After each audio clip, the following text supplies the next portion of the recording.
This is a Huddle Sports Network broadcast. You can find us on Roku TV, Amazon Fire TV, Facebook, and of course YouTube. Get all your NFL news here first.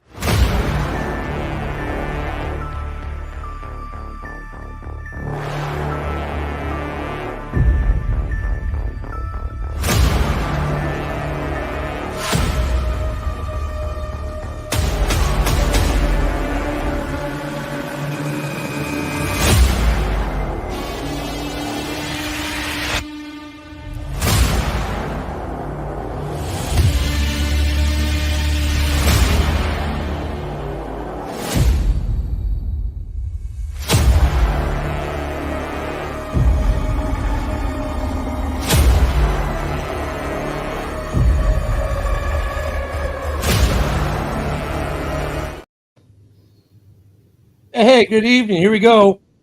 Take two on time this time. Good evening, Dan. How you doing? Good. How are you doing, Ken? Well, I'm getting there. Contractors here, there, everywhere. My house is a bit crazy. There, I got my time mixed up. Muscle memory, of course, was 7 p.m., not 8 p.m. But here we are. Hey, we got to start the show off, though. Of course, our condolences to Woody, who lost his, excuse me, lost his father today. He had a long fight with illness. So our condolences and thoughts and wishes go out to Woody and his family. Hope they're celebrate your dad's life, man. At least he got to have his dad a while, which is great. I mean, my father passed when I was 18. It always sucks when you lose a parent. It's also a reminder, I guess, at our age that we're getting older. I lost mine back in 2020. So it's never easy. So our thoughts go out to you, brother. But circle of life. We're next. Oh God. Speaking of next, though, OTA started. Let's talk about next season. So Bears had OTA. I love listening to fan bases talk about OTAs because, of course, everyone looks awesome at OTAs. The Bears hype team, dude, like I said in pre-show, their video team, they got this video of Caleb they put out today on a short. It looks really, really good. But, you're talking no pads, just a helmet, no defense. Of course it looks good.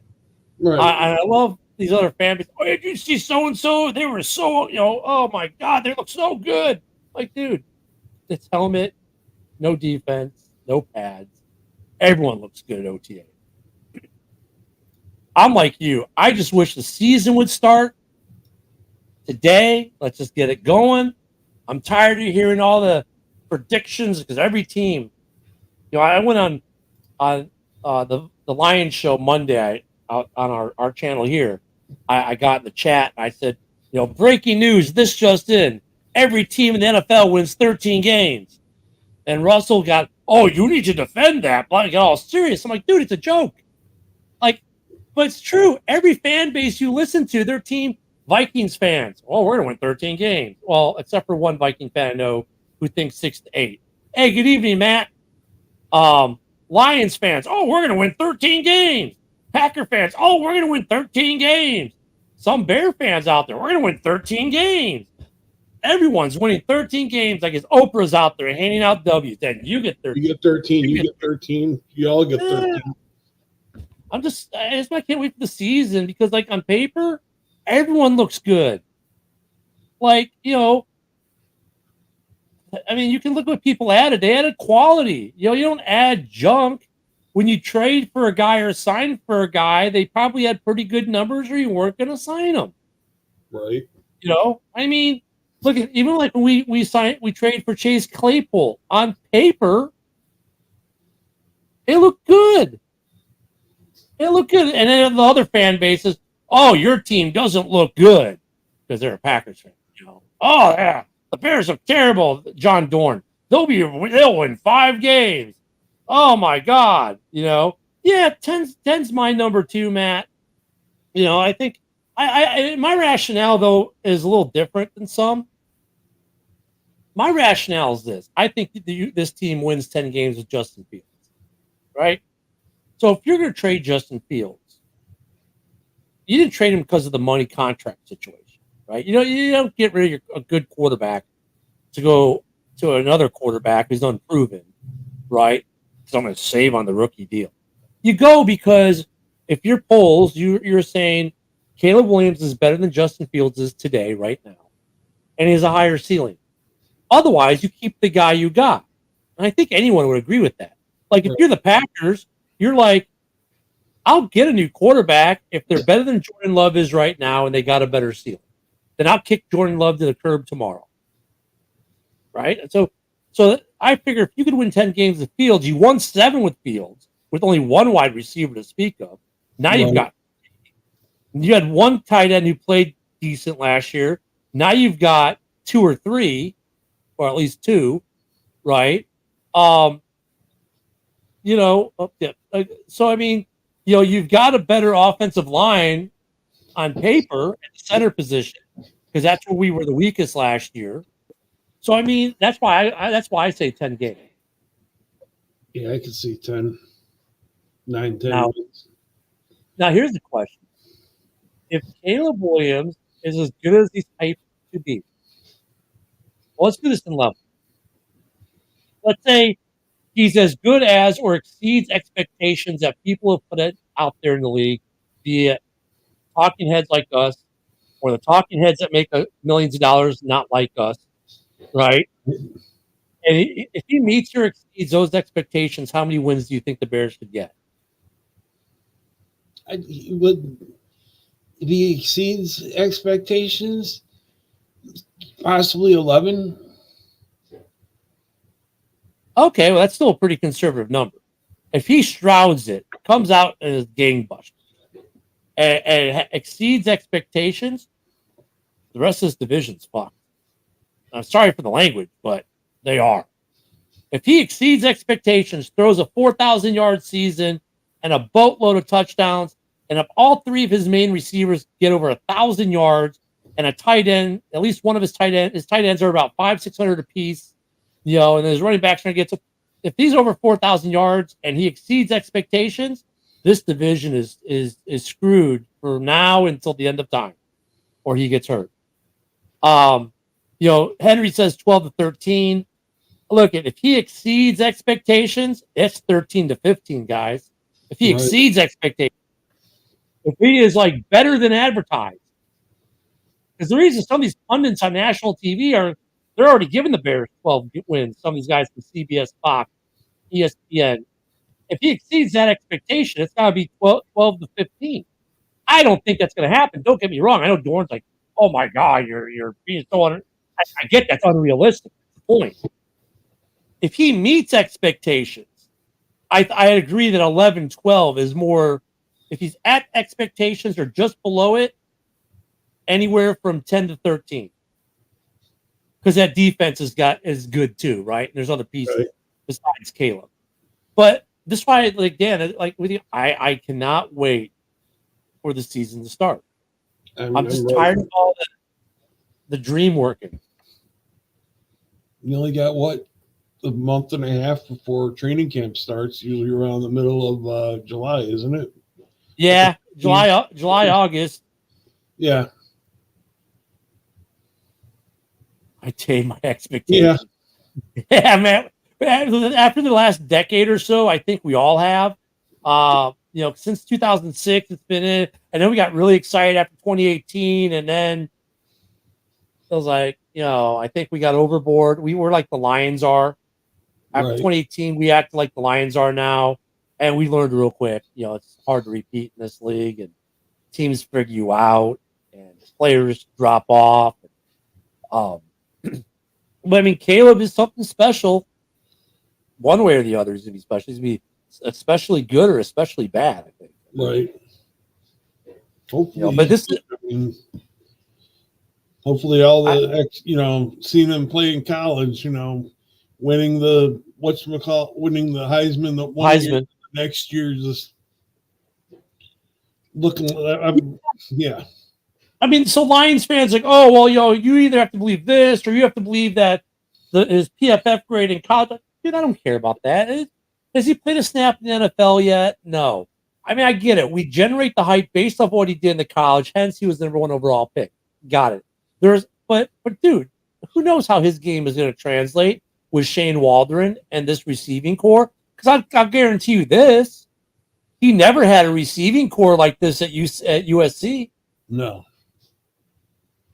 Did he ever have this many weapons at SC? Ever? I don't think so. You got 2 proven 1,000-yard receivers. You've got another guy who on many teams this league would be their one. Mm-hmm. Right? There are a few teams he wouldn't. He probably wouldn't be the one in Minnesota. He could be the one in Detroit because St. Brown's not a true one. Right. He's basically a super good 2. He would definitely be the number 1 in Green Bay. So, at running back, has he had a running back room that looks like what the Bears look like now? Tight end group. Has he had a tight end group that looked like what the Bears have? And did he have all that ever together at one time? Right. No, I don't think so. So here we've given a quarterback every tool he needs to see. The only question really that we probably should have as Bears fans with this offense is how good's the offensive line going to be? Right. I mean, basically, only got what? It's going to be the same line except the new center. Yes, because that was the weak point in the line. And let me see. All right, so here's the Bears starting line right now. So everyone on this screen had a green PFF grade for last year, except for Nate Davis, who just missed being green and was yellow. And Nate Davis, of course, had injury issues. So Nate Davis and Tevin Jenkins need to stay healthy and stay green. Now, I don't know if Shelton's going to be the starter because we've also got the guy we brought in from Buffalo. But, he was also green, but smaller sample size. So, whatever happened to Larry Borum? Do we cut him? Rotational guy. He might get cut, though. He's definitely, he's the guy that starts when Nate Davis can't go or Tevin Jenkins can't go right now. Right. That was his job. He may lose that job with the rookie. Mm-hmm. But I don't think he'll lose it that fast. Rookie linemen usually take unless they're a first round guy, they usually take 2 or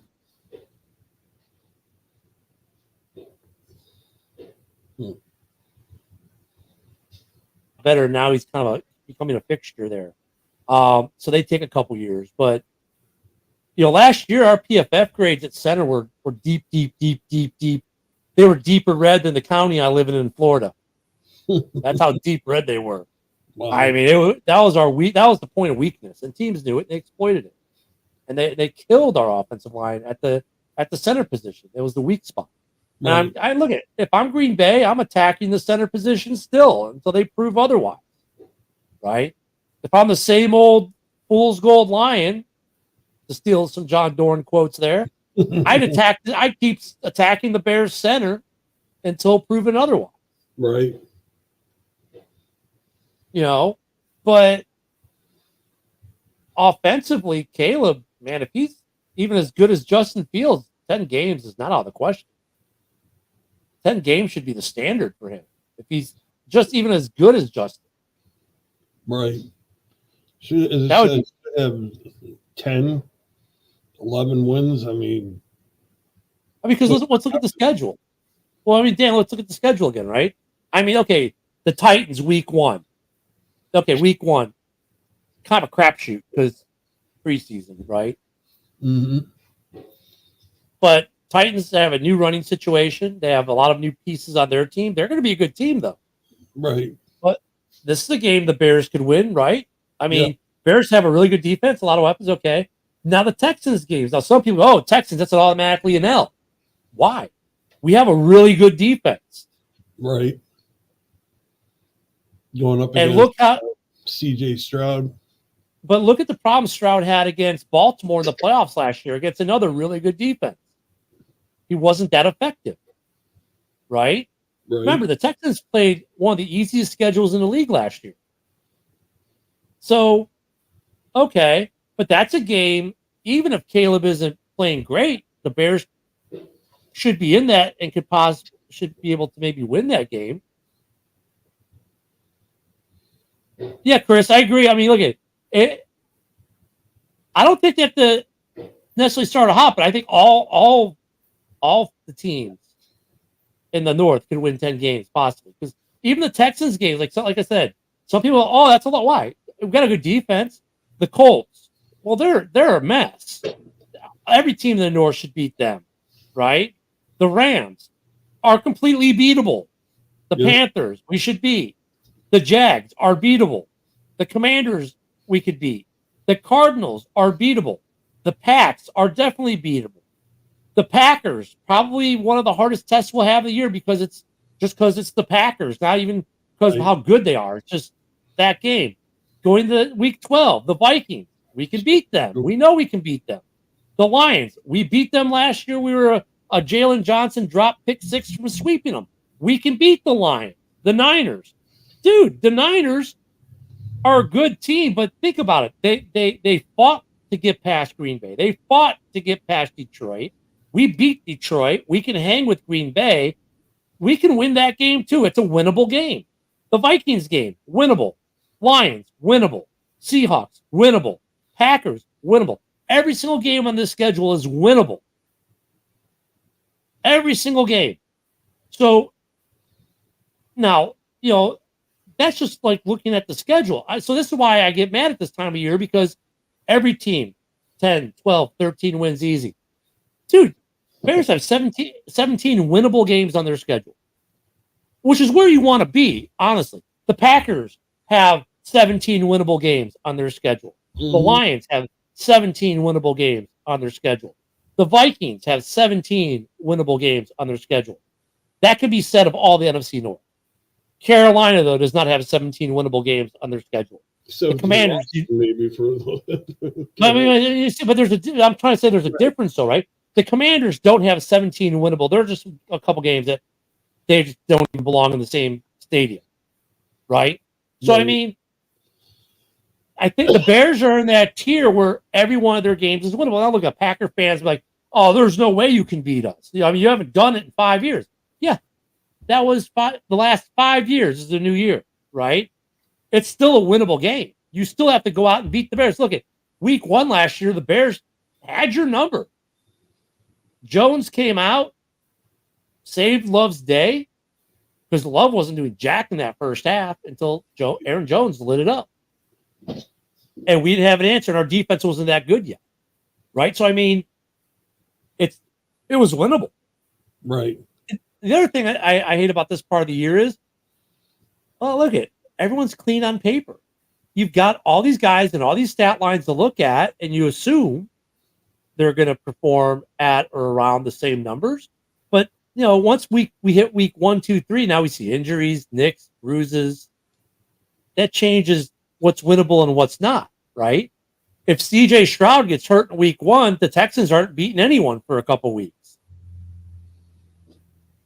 Right? If the Lions lose Laporta, that deeply affects Jared Goff in a lot of severe ways. So that's the other thing. I mean, right now on the schedule, 17 winnable games. Now, what happens with injuries, close plays that don't go your way versus ones that do? Right? Are you the Vikings of 2 years ago that you got every break and won every close game? Or are you like the Bears a couple years ago where you lost every close game? Right. Well, so, I mean, I don't know, Dan. I can't wait for this to start. And camp is just, everyone looks great. Because remember last year, Chase Claypool looked phenomenal at camp. Mm-hmm. Remember, we were on this very show, ranting and raving, how good the Bears are going to be with Chase Claypool last year. Yeah. Because at camp, man, he was blowing it up. Tearing it up. Oh, my God. Week 1. Yeah. This is week 1 for him. Right. I mean, and preseason games will be fun because we get to see some rookies, and here I already know some fan bases. Oh my God, Dan, did you see that rookie we drafted? How good he looked in preseason game this week? Oh, preseason week 1 against the fourth stringers. Yeah, he looks great against. He looks awesome against fourth stringers.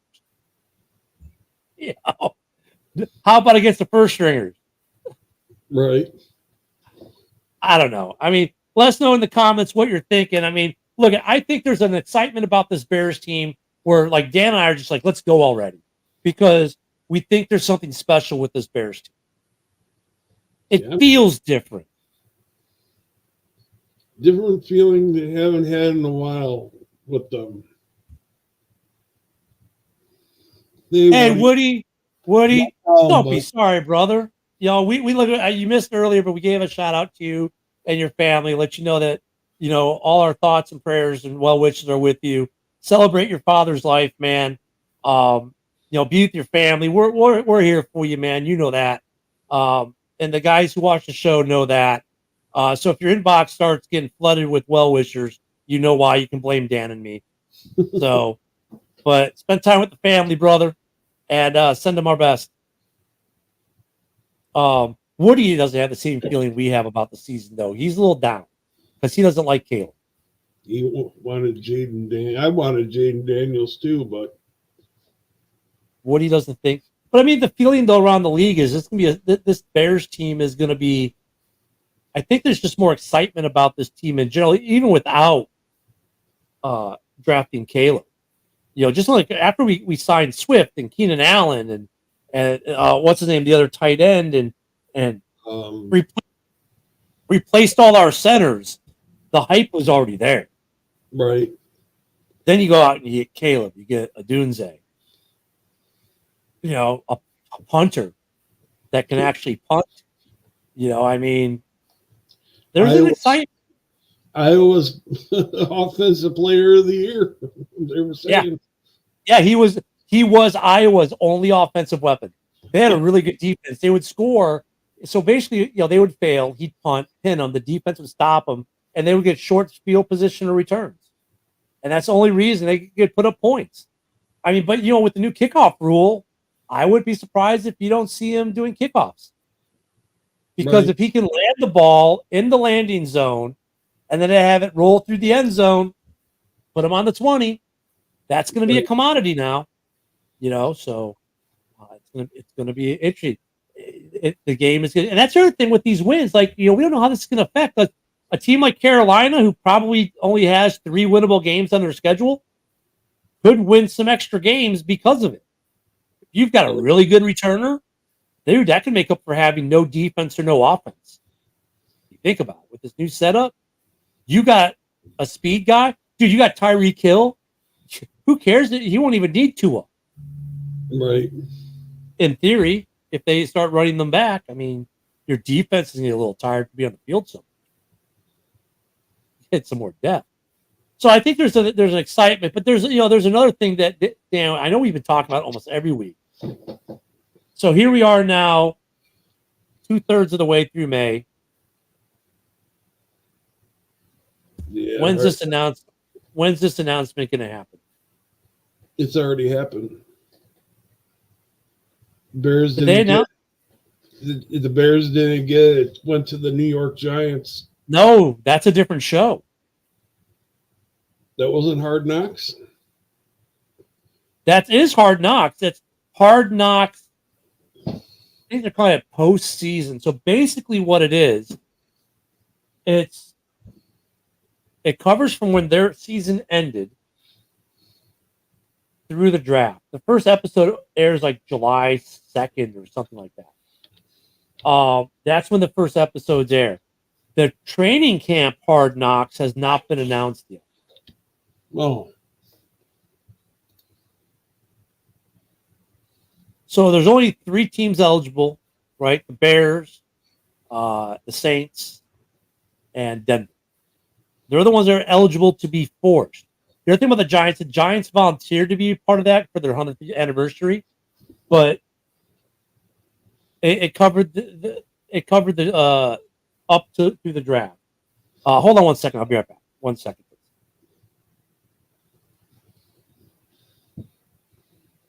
Okay.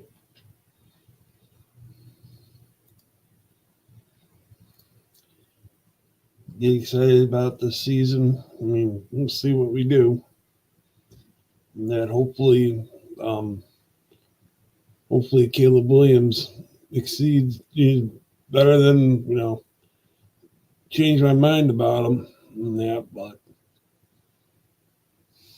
we'll see. I think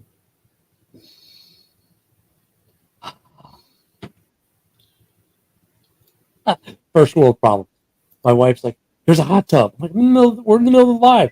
It'll be sold by then." All right, bring it here. So we just bought a hot tub. Why not? We're buying everything else. Yeah. I like to see, this on the field of play. Yeah. Tomorrow, if I could, please. Obviously, Rome's winning 15. It's an older graphic we did, but Right. and look at the comparison. This is 1 year removed. That's crazy. An entirely different team. Yeah. Now look I think Khalil Herbert might still be RB1 and not DeAndre Swift. I think there'll be some debate on that both ways, right? Right. But look at new quarterback. The only receivers that are coming back from this list are DJ Moore and Tyler Scott. Right. And then on the tight end room, well, only one of them is coming back. The other two are gone. One of them is now finishing his world tour of the NFC North and is signed with his fourth NFC North team. The other one I think is just straight up retiring or going to be coaching. Completely different team. I just want to get the season going. I want to get through all this silly trash talking that's out there between Lions fans, Bears fans, Vikings fans, Packers fans. I get it. You all think you're going to win 13 games. I get it. All of us have 17 completely winnable games. There's not one game on any of our schedules that you can say, "Oh no, we don't have a chance." Yes, Detroit, you even have a chance of beating the Cowboys. I mean, I don't think. Like, I think the only teams actually, I don't think there's a team in the NFL that a team in the NFC North could not beat. I think all four teams in the North could beat Kansas City on any given Sunday. It's a winnable game. Yeah. Same thing for Baltimore. Same thing for the Sheagles. Same thing for the Niners. Mm-hmm. The North is an elite division right now. It's going to take Vegas and everyone else a minute because I've seen the win totals. Bears 8.5, Packers 10.5. Like, dude, Vegas, y'all smoking something. It's going to be higher than that for all of them. Honestly, I think 10 games could put you in the cellar in this division. And I get it with the Vikings. They're the hardest case to make of the four, maybe, because you're like, dude, Donald as your quarterback, really? JJ McCarthy missing guys by 6 feet during OTAs. I get it. On the people who want to talk smack about the Vikings, I get it. I hear you. I even somewhat agree with you.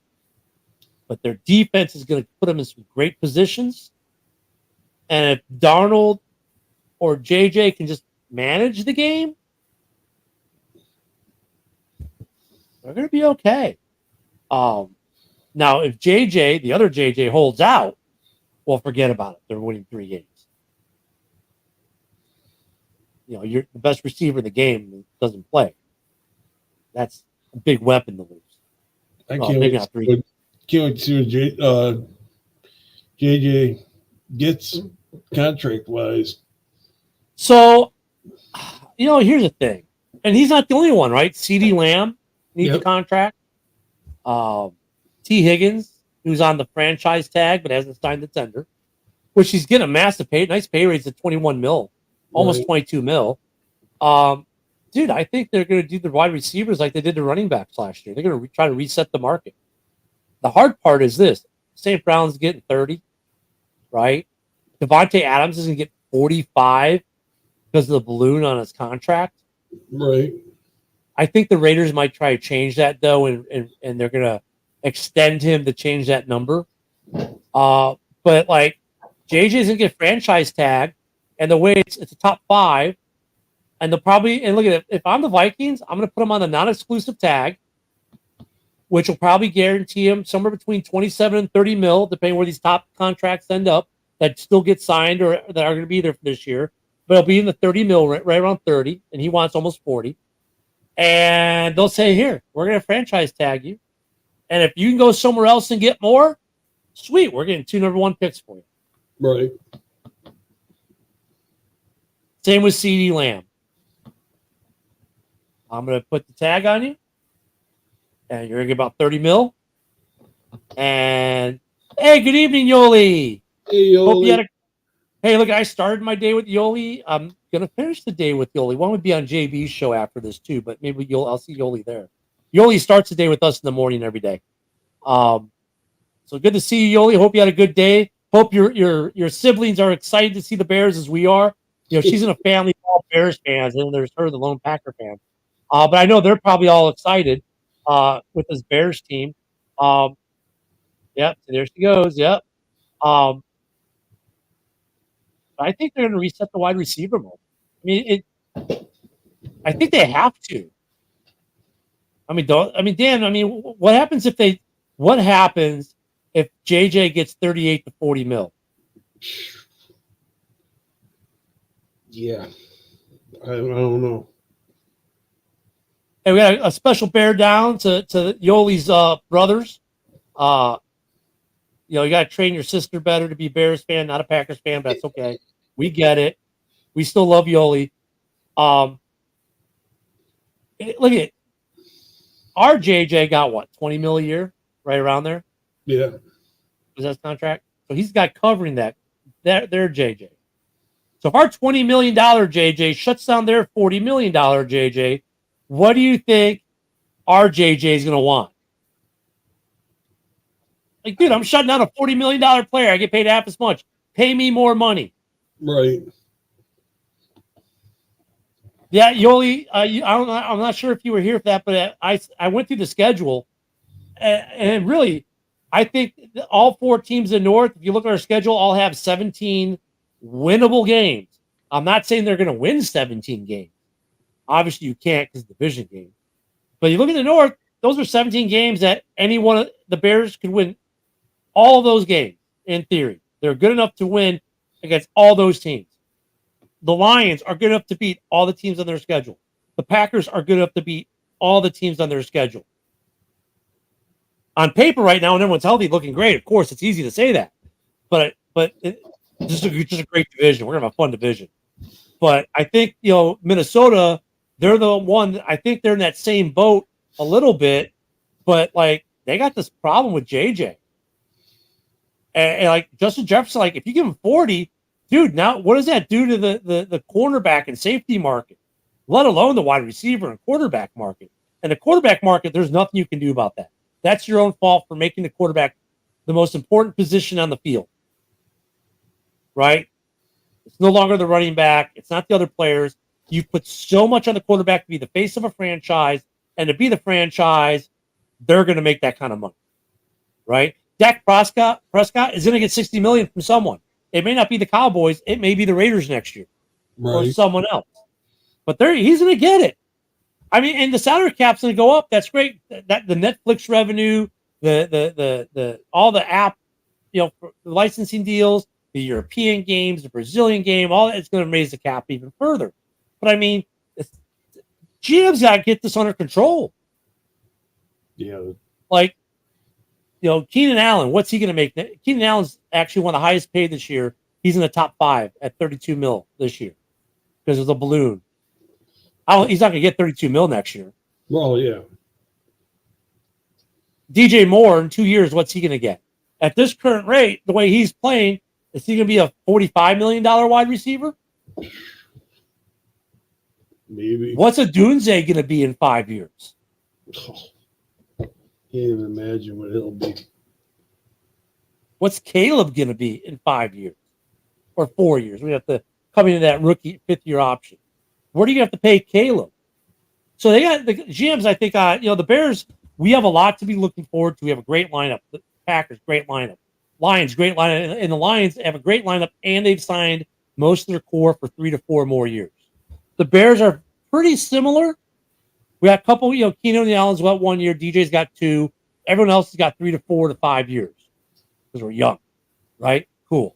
So next year, maybe we're looking at re-signing Keenan and extending DJ, right? But then the following year, now we're starting to look at our corners, our safeties, and some other people. If you step it right, I think you're fine because then, Caleb and Rome are going to pay at the same time.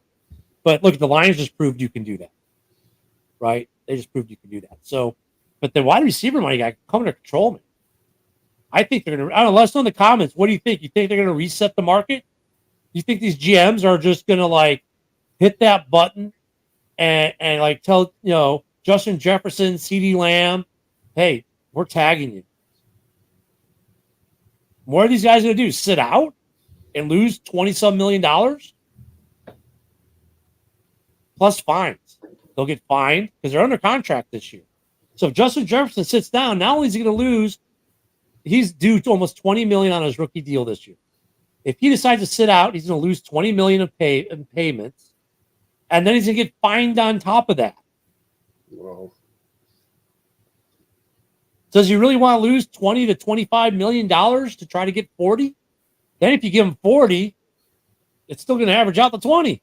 Right. What'd you really gain?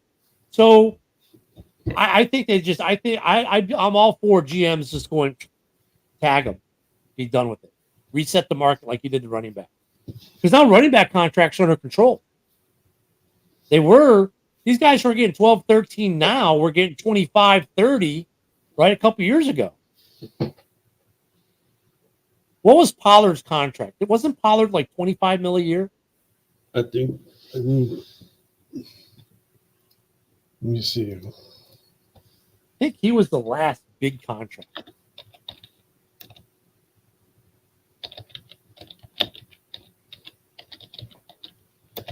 Thank you, Yoli. We enjoy doing it. We're just a bunch of knuckleheads that love to talk football. So we love that there are other people out there to watch us talk about football and have just as much fun with it as we do. We just been doing this for a couple of years and we just enjoy it.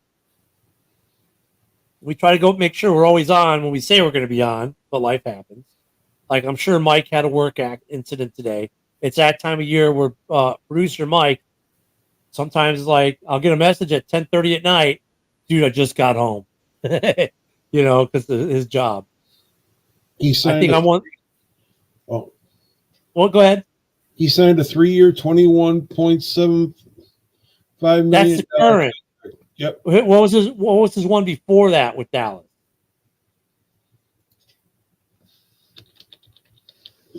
I need a T-shirt, Yoli top fan. Oh, we should. You know what, Yoli? I'll remind Mike because we have a T-shirt shop for Halas Hall Report, and I'm Mike the Bear fan. It's on the Mike the Bear fan, and we'll have to. I don't have to tell him we'll have to make a Yoli shirt, Yoli's Army or something like that. I thought he signed a big contract right after they got rid of Zeke. Zeke's contract was monster, the one he signed with Dallas the first time. Hell, they're still paying him on it this year. Zeke is getting 2 checks from the Cowboys and 1 from New England. It's hilarious. Last year he had a 1 year 10, just under 10 million. I mean, just over 10 million. All right, Yoli's questions. What do you expect from your team this season? We kind of start out that way. Dan, what would you expect win-wise and whatnot from the Bears this year? I'm thinking 9, maybe 10. I'm expecting. I expect 10, Yoli, because I think this Bears team would have won 10 games with Fields. So the rationale for me expecting at least 10 is if you'd have won that with Fields, you don't get rid of Fields unless the guy you're bringing in is not only better than Fields is now, but has a higher ceiling than Fields does. So it's got to be at least 10. So I think you win 10 with Fields. So in Did the you see Packers, the Packers, I think once again the expectation for them, I think, is 10 as well. Yeah. So I was on the keep Justin page. I wanted to keep Justin and trade out of one and get a bunch of picks and load up, blah blah blah. I was surprised because tactically, look at has improved every year. He's played good ball every year, Mm-hmm. and so when he left, it kind of was a head scratcher. So, but when he left, that tells me that Poles thinks he's better than Fields. That's the only way I can rationalize it. Only way I can rationalize. But you're a Packer fan, so we'll give you a Bears take on the Packers. Dan, what's your expectations for the Packers this year? Thinking 10, maybe about the same amount of wins, 10, 11. I mean, they picked up Josh Jacobs in that to Now, replace. is Josh Jacobs a lateral move from Jones, or is that an improvement though? There's some debate on that. I don't know. Maybe they improved the secondary right in the draft. Yep. Or I'll say this: they hope they improve the secondary via the draft, and likewise, I'll say like the Bears hope that we fix the center position via free agency. Does that make sense? Mm-hmm. Well, they also got Xavier. What was his name? Xavier McKinney. McKinney, yep. And you only listen. Which games are you going to? So yeah, Jacobs is younger than Jones. That's true, Matt. But maybe a slight upgrade, but not a monumental. Oh, wait, are you going to U.S. Bank for that? You going to Mini? That's going to be a good time. When you see Rob Haskell's, give him a high five for me and tell him he owes me push-ups. I think the Packers are, 10 to 12. Their expectations for me for the Packers right around the Bears are. I think they're going to suffer, though, because of their defense. They're switching formats, right? They were a 4-3. Now they're going to a 3-4 or vice versa. I think they're going to a 4-2-5 or something, or 5-2-4 or something like that. They're changing it. Oh, are we going to the Bears? I'm going to the Chicago Bears, the Vikings. My brother. Oh, so you're going to a Bears Vikings game. Even better, Yoli. Hey, Yoli, don't let me warn you. If you wear a Packers shirt or a jersey, here's what I'll tell you what you do, Yoli. You're going with your brother for his birthday, wear the Bears jersey, but have a Packers shirt underneath it. So you can support your brother at the game. And look, you're with your brother. You're going to catch hell from the Vikings fans for the Bears, but at least it's a team that's playing there that day. If you go in there with a Packers shirt on, you're going to catch hell from everybody. La-di-da-di, everybody. So, you can stay true to your Packers, just wear the T-shirt and wear a Bears jersey over for your brother. And that'll probably work out for you. Or we could send her a Bears hat too, yeah. Or wear no football team. Just wear a Bears hat or something. Yeah. I agree. It's a slight upgrade, but I think it said they're 10 to 12 teams basically because their defense are switching formats. Look at every team in the North that switched their defensive format. All 4 teams now have changed within the last 4 years. 3 of the 2 teams, it took 2 years for that defense to turn around. Well, the Vikings might have been actually longer than 4 years out. But it took them 2 years to fix that defense. It took the Lions 2 years for that defense to click.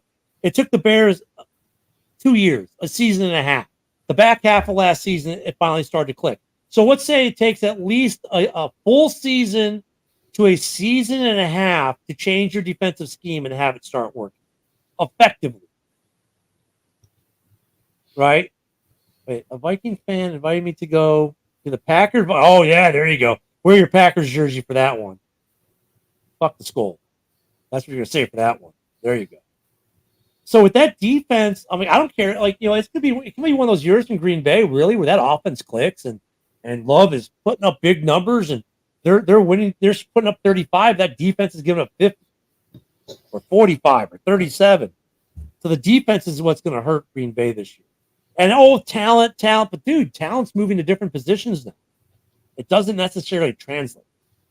But I'm expecting at least 10 wins out of them, even with the change, because their offense is good enough to compensate, and they got some better players on defense than when the Bears and the Lions made their transition. We have a question from Yoli. I'll let Dan answer first. Do you both live in Chicago? Or do both of you live in Chicago?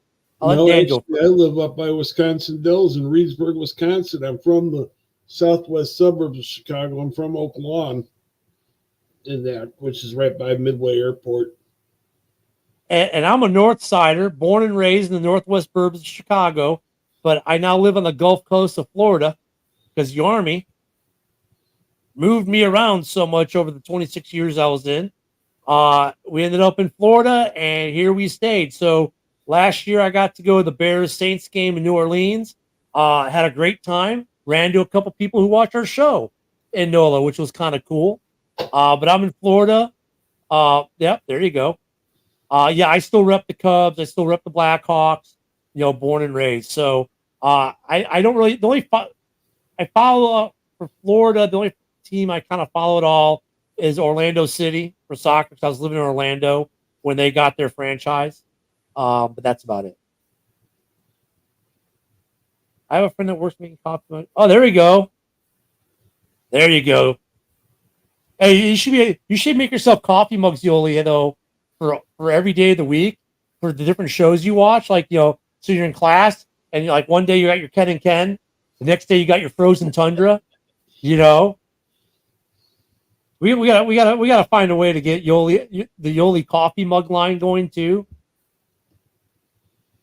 But yeah, so neither of us are in Chicago anymore. Mike, the Bear fans in Rockford. Let me see. Woody's in PA. So we're from all over. So Yoli, I got a question for you. Seeing as we got some time, we're having a good conversation here. So I know you watch us every day in the morning, and you're in school. So first off, what do you teach? Secondly, do you have your students watching the podcast with you? And then I guess third, if the answer to 2 is yes, what do your students think about it?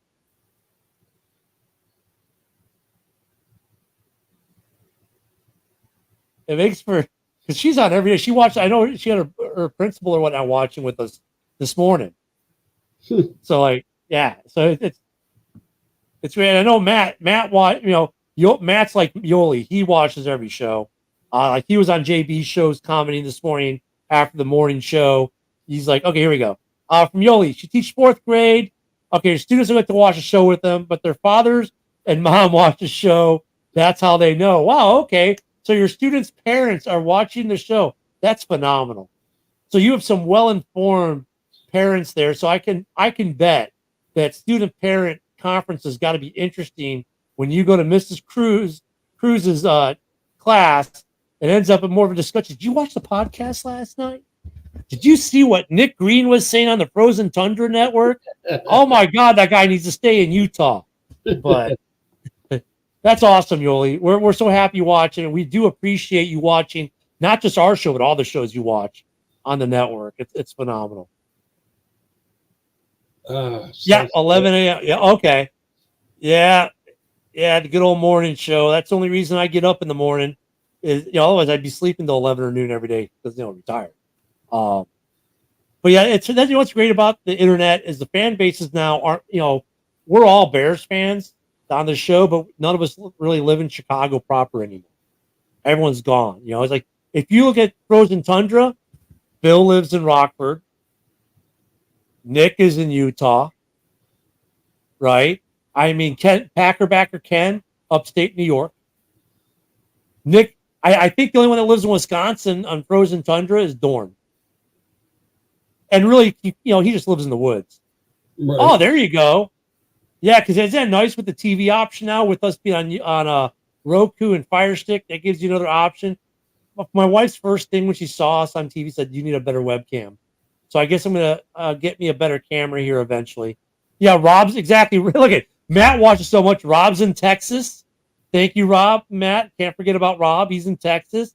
Isaac's in California. Dominic's in upstate New York, and he's a Falcons fan. So yeah, it's funny how we're all from all over. Yeah, there you go. You're on Roku. So I'm a Fire Stick guy. I've actually got us live right now, so I can see if we're doing okay and we're not cutting out. Yeah. Oh yeah.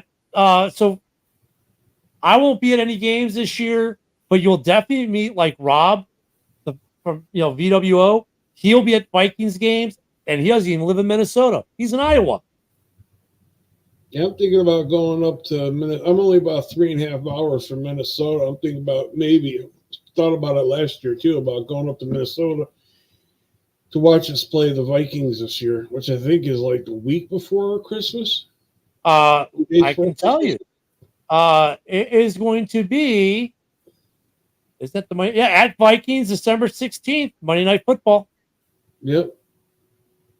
That's the Bears-Vikings game. That's what I'm thinking about going. Yeah, so there you go. You might run the Yoli at the game. Thank you, Yoli. We appreciate it so much. So I won't be at a game because I live in Florida, basically, if you know where Pensacola, Florida is, that's basically where I live. All right. So for me to go to a game, it has to be within driving distance. So that's why I went to NOLA for the Saints last year. It's 3 hours from my house. I could go to Jacksonville if they played there. I thought about going to Tampa. That's probably an overnight trip. Miami's definitely an overnight trip. Atlanta, I could do that 6 hours. I could probably do Nashville. That's 7 hours. But we try not to do the overnight trips if we don't have to because, to go, like for me and my son to go to the Bears game last year, we still spent $500-600 for one game to sit up in the nosebleeds. So, if I throw in hotel, extra food, it's $1,000 for my son and I to go to a game, or my wife and I to go to a game. Like for $1,000, I can buy a hot tub. Oh wait, I just did. I used to go when I lived in Chicago. I went to a lot of games. I went to games in '85. I was at the Bears Packers night football game when the Bridge scored. I used to go to the old Soldier Field before the spaceship landed. I've been to games at Soldier Field after the spaceship has landed. I've seen the Bears play in NOLA, Carolina, Miami, Tampa. I've seen them play in a bunch of different places. So I love to go to games, but just like where I live, they're just not close. Yeah, my grandfather used to work on semis in that, and he used to get tickets all the time for Bears games back in the 80s. Yeah. I went to see him play the Giants 2 years after we won the Super Bowl. The year after they won it, we played them on Monday night and we beat them. And then last time, I haven't been to since they renovated the old Soldier Field. I even played two-hand touchdown at Soldier Field. I played soccer. I played soccer at Soldier Field on the old turf. Oh, wow. When I was a kid, I got to play a soccer game on the old turf. Yoli, I was just in Chicago. What was it, about a month and a half ago? It was right at the end of the hockey season. I went to a Hawks game. It was in April. I went to a Hawks game, and I was there for opening weekend at Wrigley. That was the opening weekend, not the opening series, but the opening weekend against the Dodgers. So I got to we went to a Cubs-Dodgers game. I was at the game that had the 3.5-hour rain delay. Yeah, we left and just went to Lou Malnati's and, got out of the rain in the cold. And the day before that, we were at the Blackhawks game. And actually, I was on live on the podcast from the hotel right next to the Hancock building. We stayed downtown. But, yeah, we might get back up the Chicago way again. We go up there. I try to go up there every so often to get my pizza fixed and get some good Ed DeBevic 6-way chili. I'm just mad they moved it from where it used to be to its new location. We actually was walking towards it, and I turned right to go down towards Rock and Roll McDonald's. It used to be right across the street. And I get down, I'm like, where the hell is the Bevics? And my wife pulls up the app. It's 8 blocks the other way. I'm like, what the hell? They moved Ed's. So, oh yeah, but they're chili 6-way. Oh, I love me some Ed DeBevics. Oh yeah, good chili. Now I don't have a need for chili in Florida as much as I did in Chicago, but so yeah, we make it up that way. We'll definitely have to let you know next time the wife and I come up there. We'll have to let you know that we're coming up. We'll probably come up do some games. We're probably going to be in Green Bay. We're planning on being in Green Bay for the draft next year. So a bunch of us will be at the draft in Green Bay this year. So if you watch the show and want to make your way up there, we'll be up there, having a good time. I think my wife is killing me. She's like, I'm gonna go up there while you're doing your football thing. I'm gonna go party. Okay. So definitely an opportunity to see us up there at the draft. We will be broadcasting from the draft. So, if you're up there at the draft, good chance for you to come on, be on a live show with us at the draft. And, we won't have comments because we'll have you all right there with us in Green Bay. So that should be a fun time. I can't wait for the season to start. I just can't wait. I'm excited to see how this plays out. I want to see there's some vindications and validations, or being able to finally tell some people, see, look, you weren't as good as you thought you were. Lions fans, or even some Packer fans who think they're going to win 14 games and their defense is going to suffer with a defensive scheme change. I can't wait, and I can't wait to do the shows every week. Just bear with us between now and camp because this is the slow part of year. In the morning show, you guys watch the morning show. You see some of the topics we bring up. We were talking about taxes the other day, Dan. Mm-hmm. Sweet. Okay. Yeah, we'll try. I'm not sure we'll get back up there, but yeah. Yeah, dude, Matt, me too. I mean, I was excited. I think we were all excited for 19, right after the 18 season, but that dissipated really quick. I'm, though, more excited for this season than I was 19. And I just think it's because of the players that they put on this roster and the way they've built it. You know what? It reminds me, we're running short on time, but Foles reminds me a lot of what Theo Epstein did with the Cubs. The mentality, the way he's building it, reminds me of what Theo did with the Cubs. So I hope the success is the same. I just can't wait for us to get going. I can't wait for some of these questions to be answered. I mean, we were talking about taxes and in free agency and how it affects players, Dan. I mean, it's the offseason, man. What else are we going to talk about? Right. So if you got topic ideas, send them. We'll use them in the morning. We'll be back here in Halas Hall, of course, Sunday morning at 11 a.m. Pregame is going to be a full hour this year. And then for Bears fans who want to watch the games and are out of market or in market or whatever, can't get YouTube, whatever, where there's a will, there's a way. And when there's $2.99 a month to be on the Mike the Bear fan subscription page, there might be extra ways to find games. I'm just saying. I'm not promising anything. I'm just saying, it could happen. So, yeah, Caleb and Rome. I mean, that's interesting. Rookie combo, and you're setting up success. I think that's more the reason too, Matt. I think it's not just that they're excited for what they've done this offseason, but the fact that a lot of it's built for term. Rome and Caleb, that's 5 years. You're looking at 4 or 5 years of those two. And DJ for at least 2, and the running back room for 2 to 5 years. I mean, dude, there's a lot to look at. It's like we're built for long-term success now. Definitely built for long-term success. Did you see the preseason games that we got? 4, and one of them we got about 20 seconds left. One of them is this one, and we'll be talking about that more in depth as we get closer, as the Bears get the extra preseason game this year, which I think is an added plus for us. Mm-hmm. It helps the rookies get more game ready and the vets for week 1. So that should also benefit us as we get to welcome 3 Chicago Bears into the Hall of Fame. One that we share with the Packers being Julius Peppers. But McMichael on that, too. What now? McMichael played with the Packers for a short time. Yep, too. that's right, McMichael. Yeah. On that terrible take by Dan, we bid you adieu. We'll see you tomorrow morning, Ken and Ken in the morning. Thanks for watching. Don't forget to see us Halas Hall Report Sunday, 11 a.m. Have a great night, everyone. This is a Huddle Sports Network broadcast. You can find us on Roku TV, Amazon Fire TV, Facebook, and of course YouTube. Get all your NFL news here first.